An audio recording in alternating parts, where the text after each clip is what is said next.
This is Todd, and I'm going to do a series of videos about what to do in a short-term survival situation, which I'm going to call a lost hiker scenario, where you would expect to be able to survive for typically 72 hours or less. So stick around.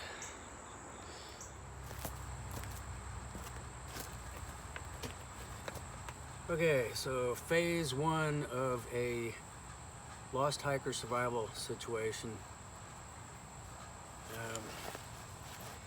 Phase one is where you have just realized that you're probably going to spend the night. For whatever reason, you're lost or injured, and you're out there by yourself, and you have to spend the night in the wilderness, and you hadn't planned to. So you got your day pack with you, and what's the first thing you want to do? Well, first thing you want to do is don't panic. Sometimes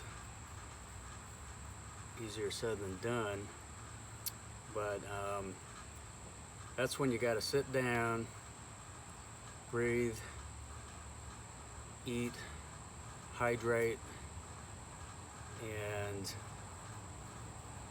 think.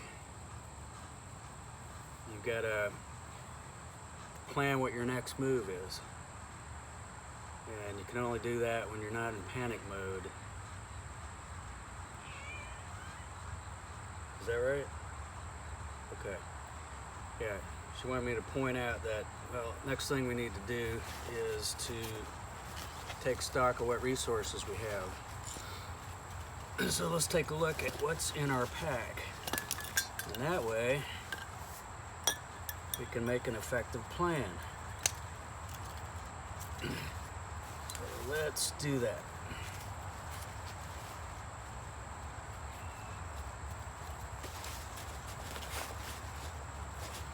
Now I've got some items which a typical day packer may have in their pack.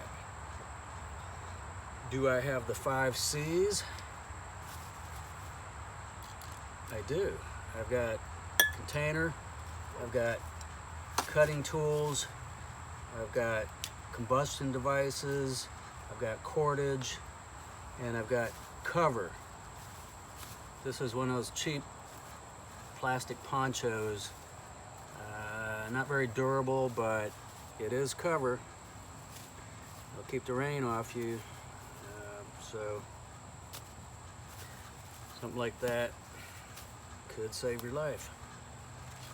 So got my buck light, and I always prefer to have at least one fixed blade knife. It's good to have something sturdy. I've got this Outdoor Edge folding saw. I'm a big believer in having a saw, and this would probably be the bare minimum that I want to have as a saw. You can get away with less knife if you have a saw. So cutting tools. I also have duct tape. That's a really good item to have, and it's wrapped around a pencil, so in case I need to write something, good to go. As far as water, it's my container. This is a metal water bottle, and the big advantage to that is that you can boil water with it to purify it. So if I don't have a water filter or purification tablets, then I can purify my water in a metal water bottle. Bandana, cotton bandana, many uses.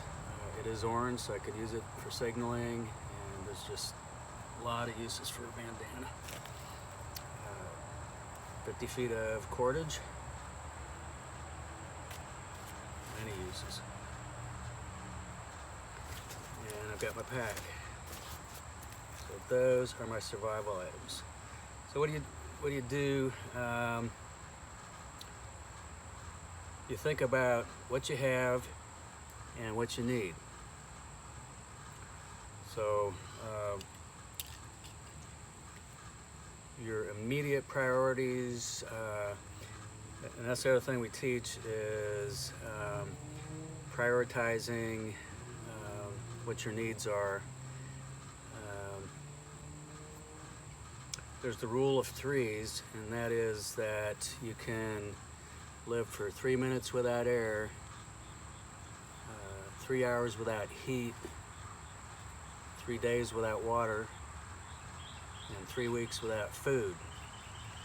So thinking about the rule of threes there helps you to put your priorities in order. And so the 3 minutes without air, you can think about that as any medical condition that you need to deal with. So if you got a cut or other injury, that's going to be the first thing you want to deal with. Take care of that first. And then, so the next thing is going to be 3 hours without heat. Okay, so heat. Or in the case of very hot temperatures, exposure. Exposure kills more people than anything else, and so that would be overheating or getting hypothermia, getting too cold. So that's going to be the next thing you got to think about, and that's usually dealt with by fire and shelter. So here's something that could be used for improvising a shelter, as can cordage and the other tools, duct tape, potentially the bandana. And then fire is the other thing. If it's going to be cold, there's just a lot of things you can do with fire, but keeping warm is going to be the main thing. So I've got 2 Bic lighters, and looking at these, I noticed that one of them has this child safety thing, which I always like to take those off. And I can do a separate video on how to remove that, but usually that's what I'm going to do, is get rid of that, because when your hands are cold, it can sometimes be difficult to operate a lighter if you got that child-proof device on there. So I'd get rid of that for any lighters that you want to have in your survival kit. Take care of that. Check your gear, make sure this doesn't have any holes in it, know what you're dealing with. Check your cutting tools. What do I have here? Yeah, it's sharp. If it wasn't sharp, then I want to keep that in the back of my mind so that I can prioritize my tasks, and I have to get that sharpened before I do any serious cutting with it if it's dull. So check your gear, get rid of mosquitoes, and check how much water you got. Even though you can live 3 days without water, if you start getting dehydrated, it's going to make your other tasks more difficult, and your body won't function as efficiently. It's not going to be able to keep as warm or to cool off in hot weather if you're not properly hydrated. So water, that's going to be a high priority, even though you can live without it for 3 days. It's really a high priority because you got to stay hydrated. I could go into depth on that, but hydration is very important. In fact, they say in hot weather you want to ration sweat, not water. So that means that instead of trying to ration your water, you should drink it. But if you're out there in hot weather in the heat of the day, you should try not to sweat. So rather than doing a lot of intense activity where you're going to sweat a lot, find shade and try not to sweat. So these are some of the things to think about. As far as shelter, that's a whole deal in itself, but basically you want to find a good shelter location that has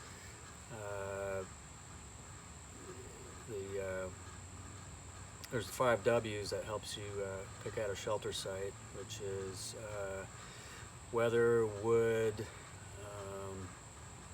water. You want to be near a water source. Wigglies, you don't want to set your site up where there's going to be like a insect nest or a snake pit or that kind of thing. And then widowmakers, which means don't set your shelter up underneath a dead branch in a tree. So those are some things to think about for picking a shelter site. So there's been debates on what's more important, fire or shelter, but in reality, your situation dictates that. So now's the time to think. And if you have some food, you might want to eat some of it. If you're worn out and you're having trouble thinking, you might want to eat some of that food, especially the high energy, quick energy food, so you can think better and make a better plan. So again, you can live 3 weeks without food, so that's really not something that in a 72-hour survival situation you don't really have to think about getting food.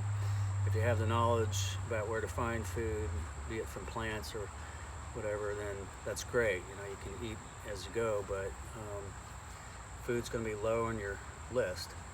And if you need some quick energy now, then while you're making your plan, you should probably eat that. And that's my opinion anyway. So now that you've taken stock of your gear and you've thought about what you need to do, what tasks you need to do, then start breaking that down further, and what are you going to do next? Maybe you need to go find a shelter location. Now if you're wet and it's not super hot weather, or even in pretty warm weather, if you're wet, you can go hypothermic. So if you're wet, then probably a fire is going to be a necessity. You got to be able to dry out if you're wet to avoid getting hypothermia. So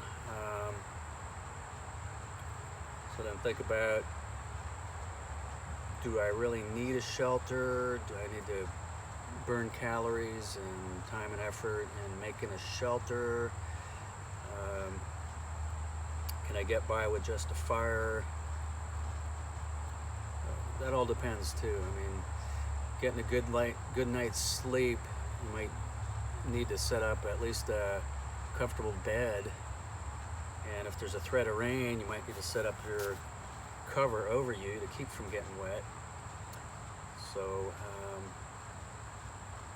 the situation will dictate what you decide to do on that. But sometimes if there's, as far as shelter, your clothing system is going to be actually your first form of shelter. So if you've prepared properly and you have clothing, like, I didn't have a jacket in my bag, but if you could survive the night with just throwing on a jacket and staying near a fire, then that's a no-brainer. But sometimes you can get by with just your clothing system. And so before you go out, think of the worst case possibility, and bring the clothing for that worst case, so you can avoid hypothermia. So anyway, those are some of my initial thoughts on what you do in that phase 1 of your survival situation, which is your planning phase and staying calm. And those are some of the things to think about. So that's all I have to say about that. And this is part of a series, so we will make other videos on what to do next in a lost hiker situation, which typically involves no more than 72 hours, because you're going to be rescued within 72 hours the vast majority of the time. So, planning phase, that's it. Todd out.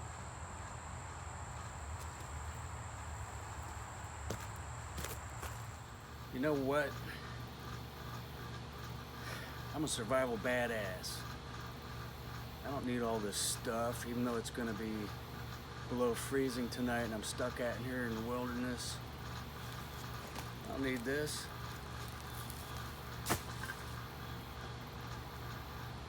Not. If you enjoyed this video, be sure to like and subscribe. If you want to be notified of new videos, click the notification bell.